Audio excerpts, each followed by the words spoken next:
If we're going to give viewers maybe a 1 or 2 step start here, how would you recommend to them as a place to get started here and for that year-round nutrition that we're talking about? Well, a couple points that I'd like to add that I think complement our discussion. We've talked a lot about management, nutrition, health. Critical factors, but I think documentation is something that's important, that as you go through weaning strategy, that you write down what worked, what didn't work, how many problems did you have. If you had a lot of health problems, it's really important to kind of assess why they occurred and do some documentation. The second point I want to make is that in spite of the things we've talked about relative to the management side, nutrition side, genetics is also still very important. We want to let the kind of program we have accentuate those genetics and let them be everything they can as that calf leaves the cow, gets into the feedlot, ultimately ends up in the rail and on the consumer's plate.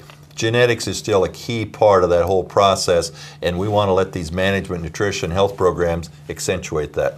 We've come to that time of the program to kind of wrap things up, and we thank our callers and those that we weren't able to get to. Again, the websites will be very helpful to you and excuse me, in getting your questions answered. But Mark, let's start with you and talk about any closing thoughts you would have for viewers. You bet.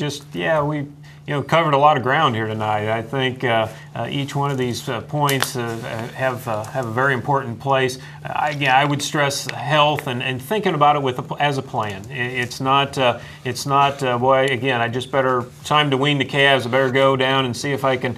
I heard so many times when we were selling a lot of feeder calves, they've had their shots. Well, that doesn't mean a whole lot. This needs to be very strategic. And a little thing I'd throw in, if you know who bought your calves in prior years, last year, give them a ring. Find out how they performed. What was the health like on those calves? That'll probably tell you a lot. Mark, it's great to have you here again. Look forward to Volume 3 of our VitaFerm Angus Hour. Dr. Howard Jensen, your closing thoughts. Well, again, I thank you for this evening. I hope we provided some information that will be useful.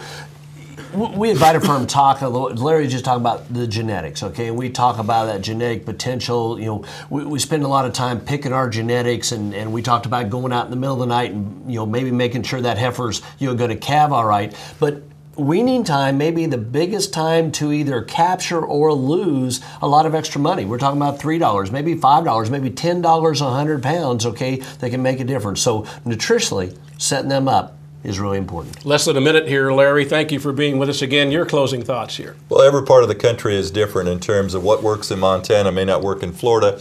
We understand that. I think that's an important part, and so it's important for the part of the country that you're in, you take advantage of the resources and what seems to be working there. Go to professional people that can help you, whether that's your local veterinarian, whether that's a pharmaceutical rep, whether that's extension service, wherever you can get the kind of information.